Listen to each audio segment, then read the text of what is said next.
Yo, what's up mga katakam? Magpa-farm visit tayo doon sa ating isang kaibigan na subscriber na dating humihingi lang sa atin ng tip sa pag-aalaga ng kambing nung siya ay nagsisimula pa lamang.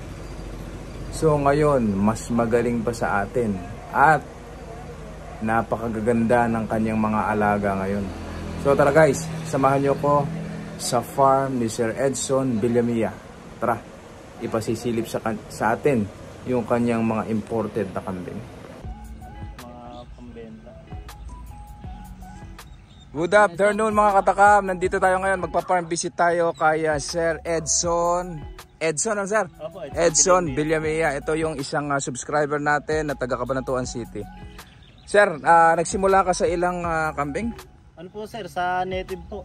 Native? So 100 pieces po yun. Hanggang sa nag-upgrade po ako. Bumili po ako mga ilan lang po. Na imported? Na imported po. Ngayon po, ito na po yung kinalabasan. So ito mga katakam, nakakatuwa. Ito isang subscriber natin na dating humihingi ng tip dito kay Sir BJ Villoso. Ngayon, mas marami pang kambing sa kanya.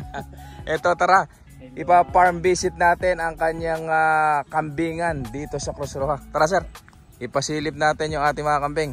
At syempre, ipapasilip din sa atin yung mga pang-out ni Sir Edson dito. Naku, napakagaganda. Ito ang mga nakakatakam talaga. Tingnan nyo itong mga dappled nito. Sir, saan galing yan? Kay Boss Einhorn po ng Batangas. Batangas pala galing ito, oh. Opo, Batangas ayan, po yan. Kuya Kevin po. Kuya Kevin, ayan po, napakaganda. Namimiss ko tuloy yung kalahari natin, ano?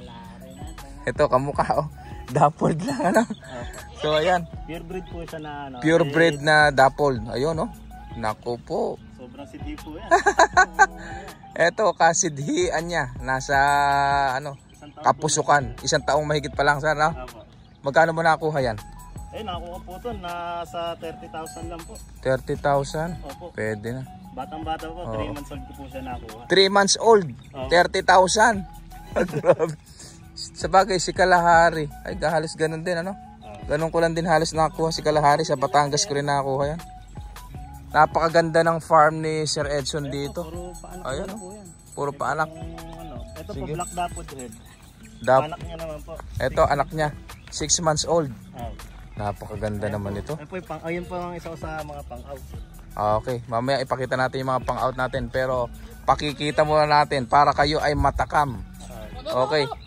Kung kayo ay mabibisita dito sa Cabanatuan, huwag kayong papayag na hindi makarating dito. Mabisita yung kanyang farm sa Cruz Roja. Napakaganda ng mga kambing niya rito. Ito po, isang buwan pa lang po yan. O, isang buwan. 12 kilos na po. Napakaganda. Barako o babae, sir? Babae po. Babae. Napakaganda. Ayan, tara. Ito, 3 colors. Ganda, no? Ganda yung lumabas. Alin ang ama niyan? Ito? Opo, yan po. Ayan. Anong pangalan nito? Yung nanay, Ador po. Si Ador. Ayun pa. Napakagandang lalaki naman ni Ador. Ayan. Ito, tingnan nyo. Ito mga katakam, oh. Ganda ng ulo niya. Dappled, blackhead, ano? 3 colors. Brown, white, saka black. Napakaganda nito. Sige, big bone. Ang tatay nito, yun din. Opo, ayun, si Ador din. Ganda. Ayun, hiniwalay mo na yung mga upgraded sa native natin doon sa kabila, ano? Opo, ayun po. Ayun. Mga palahi niya na rin po yan, no? Yung mga ano po na yan. Si Ador din po, nakapag-upgrade na rin po. Ito pa, isang maganda. Ito mukhang bata pa. Full blood. May papel. Ay, papapilang ko po. Knowledge po yung ano eh. Pero in-import nyo galing ibang bansa? Sa ano po, kay Ironhorn din po galing po. Iron? US po. Tapos galing Australian. US. Grabe. Magkano mo nakakuha ito, sir? 70,000 po, 3 months. Utang pa po. Utang pa. So mga katakam, ito. Kung kayo ay sawa na sa native o mga upgraded, gusto nyo ng full blood, mga katakam, nakuha daw ni Sir Edson ito. 70,000. Alam nyo kung ilang edad pa lang? 3 buwan pa lang. Nagkakahalaga ng 70,000. Kahalaga na ng isang baka. Mga katakam, talaga nakakatakam. Itsura pa lang. Ito po yung tinatawag nating dappled black na pure blood po ito. Hindi po ito pure breed. Ayan. Makikita mo po sa itlog po, mahaba po yung mga itlog po ng mga full blood. Oo. Ayan, isang tip. Bibigyan tayo ng tip ni Sir Edson. Ang pagtingin daw po sa full blood. Mahaba po yung mga itlog po niyan. Hindi po siya katulad po na pure breed po, halos nakatikit. Ayun. Ang pure breed daw po ay magkadikit ang bayag. Tama po ba? Po, halos nakadikit lang po siya. Ngayon. Pero po pag ganyan po yung mga ganyan po, halos sumasahid na po yan, nagkakaedad. Halos sumasahid na po sa sahig po yung Sa sahig. Ganon ang palatandaan ng sa mga full blood po. full blood. Ito mga katakam, dati si Sir Edson humihingi ng tip sa atin. Ngayon, siya na po ang nagbibigay ng tip sa atin. Ayan, dahil sa tagal niya na rin nag-aalaga, marami na rin siyang experience. So ayan, nakikilatis niya na ang kaibahan ng pure breed at full blood. Ano po? Ayan, napakaganda nito. Sir, tumatanggap ba kayo ng kasta? Opo. Magkano ba kung halimbawa magpapa-stud yung ating mga subscriber? Ay, pag dito na po sa atin, pag nakarating po sila rito, sa 1.5 po. Pero pag katulad po natin ng mga subscriber niya, 1K na po yun. Ayun. Hindi naman na po yan. Pag hindi po nagtuloy, babalik lang po sila. Ayun. Mga katakam, kung kayo ay subscriber ni Kuya Tibbs, ayan, narinig nyo naman yung sinabi ni Sir Edson, kung kayo ay magpapa-stud dito sa ating full blood, saka dito kay Ador, nagkakahalaga po siya ng 1.5. Kung subscriber po kayo ni Kuya Tibbs, bibigyan po niya tayo ng discount. Nagkakahalaga na lamang po ang stud ng 1,000 or 1,000. Libre na po yun. Ayun, pagka hindi po nagtuloy, libre na daw po. Okay, hanggang sa mabuntis po. Ayan, napakaganda. Puro bower po ang alaga ni Sir Edson dito. Hindi natin na matagal na nagpapabisita si Sir Edson dito sa kanyang farm. Kaya lang hindi natin na maharap. Gawa ng masyado tayong busy sa trabaho.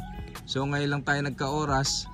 At ayan nga, napakagaganda ng kanyang mga alaga. Full blood po yun, black dappled head. Nasampahan po ni Daniel. Black dappled head. Isang full blood din po ito. Ay po, kasasampa-sampa lang. Ayan. Po na si Emilio. Nasampahan niya. Ito pa ni Daniel, ganun. full blood po. Nangangasta na rin pala yan. Opo, pinakawalan ko po ay bigla po nasampahan. Oo. Magaling naman ano. Napakaganda, bagay na bagay sila. Isang dappled head black. Ayan oh. Na full blood din. Na ang kumasta ay ayun pong si Daniel na full black din. Full blood dappled black. Ayan. Napakaganda. Magkano na i-down mo yan, sir? Okay po, noon ako po yan, wala po. Tiwala lang po sa akin. Opo, wala pa pong down payment siya. Saan? Galing ng? Ironhorn din po. Sa Ironhorn, kaibigan ko na rin po ron. Sa pinanggalingan din po ni Ador, tapos po yan. Tapos po nung iba ko pong mga pure. Maganda ng mga anang sugahan ni sir dito. Saan sila? Saan ang bahay nila? Doon. Ito yung dating bahay natin, di ba? Yung unang ginawa natin yan. Tapos yun po. Ay po yan, brooder naman po ng manok po. Ah, yun. So ayan, lumawak na lumawak. Kala mo bahay na ng tao. Dati hindi ganyan kaluwang yan. Parang iyon pa lang ano sir? Opo. Oh, yung luma pa lang na yun. Ito mga bago, yung mga bagong kabayan na yan. Nagkaroon na sila ng extension. Sir, ilan bang gaano ba kaluwang itong pastula natin dito? Ay, mahigit po itong kalahating hektarya po. Kung bubuhin po ito, halos 1 hectare na po. Oh, kalahating hektarya. Alam mo sir, ang maipapayo ko lang, isang tip lang dito sa nakikita natin. Biyak-biyakin mo itong lupa. Opo sir, pagdating po ng tag-ulan po, pag nagtag-ulan, na po. oh, ganun ang gawin mo kasi yan, natataihan nila, dumadami yung mga ano niyan, mga parasite. Magtatai yung kambing natin pag gaganyan. Pagka nagtag-ulan at tumubo yung damo, lagyan mo ng hati-hati. Oo. Ayan, ganun po. Parang yung technique na ginagawa ni Sir Loy Manabat doon sa Magalang, Pampanga. Ang gaganda na rin, nag-upgrade na rin siya. Nawala na rin yung kanyang mga natives, ang upgraded. Puro mga pure breed, full blood na rin yung kanyang mga alaga. Ayun, meron pa ako isa nakikita doon na pula. Ayun. Pure breed po yan. Pure breed din. Barako. Babae rin po yan.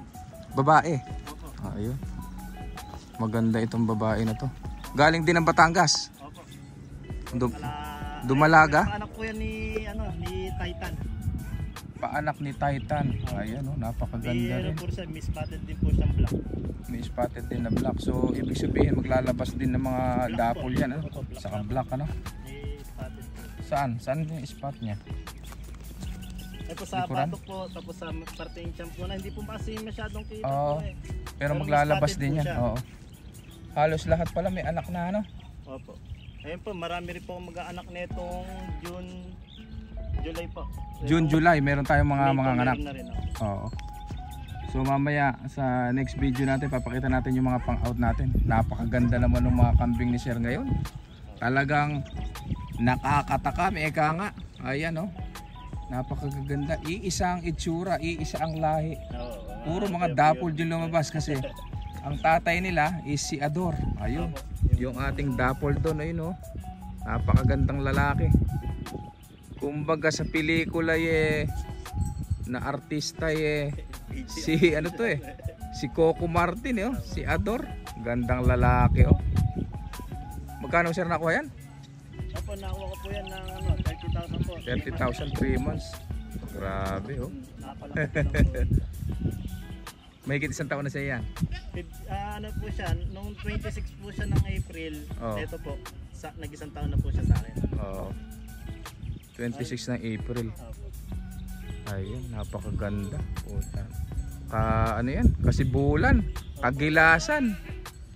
Marami na rin po nagpunta rito. Dumadayo po, Pangasinan, Gabaldon. Nakakuha? Opo. Ang ganda ng inilabas niya naman po, sir. Ay, nagpa-stud? Opo, painted black naman po inilabas niya. Ay, ganun? Po. May lahi po siya ng black. Kaya po nilalabas niya mga 3 colors. Ayun, opo. Kainam naman po. Binubuo Ayan ah. po yung black. Kung kayo po ay bibisita dito mga katakam, sa mga bago nag-aalaga dyan, na meron kayong mga native dyan, kung gusto nyo magpa-stud, sir, pakibigay nga natin yung ating contact number sa kayo itong complete address natin. Sige. Contact number natin sir? 0955 0955 316 Sir Edson Villamia. Ayun. Tapos po ang complete address natin dito. Cruz Roja po, Purok 2, Tumana. Purok 2, Cruz Roja, Tumana. Opo. Para po mas madali po nila makita sa Amergas Station po. Doon lang po sila makikita nila po yung Amergas Station. Pag galing po sila rito ng papuntang bayan po, pauwi po rito ng Cruz Roja, Obrero po. Gawing kaliwa po, makikita nyo tapat po ng Amergas yun. Iskinita, papasok lang. Okay. Meron pong Amergas daw kayo na madadaanan doon sa Cruz Roja gas station. May kantong papasok na iskinita. Papasok kayo dire-diretso hanggang doon sa dulo, ano? Ayun. Para kung gusto nyong magpa-stud, mga katakam. Sabi nga ni Sir kanina, kapag kayo ay subscriber ni Kuya Tips, magpakilala kayo subscriber ni Kuya Tips, meron tayong discount. Kung kayo ay hindi subscriber, ang bayad po ay 1,500. Kung kayo naman ay subscriber ni Kuya Tips, meron tayong discount. 1,000 na lamang po ang inyong babayaran kapag kayo ay nagpa-stud. Napakaganda, isang full blood saka isang pure breed na dapol ang gamit ni Sir na barako rito. Sir, meron na ilan lahat ng ating mga kambing dito? Ito po ay mahigit 20 na po ito eh. Mahigit 20 ito. Opo, pero pa po yung nasa loob po ng mga upgraded natin. Yung mga upgraded natin, mamaya silipin natin. Okay. Puro po bubuga po nito. Magpaalam na muna tayo at pakita natin yung ating pang-out. Okay. Para sa mga bago pa lang sa akin channel, please subscribe at i-click nyo na rin ang notification bell para lagi tayong updated sa ating mga magagandang video. At sa next video natin, papakita natin yung pang-out ni Sir. Tara. Have a nice day. Happy farming everyone. Thank you.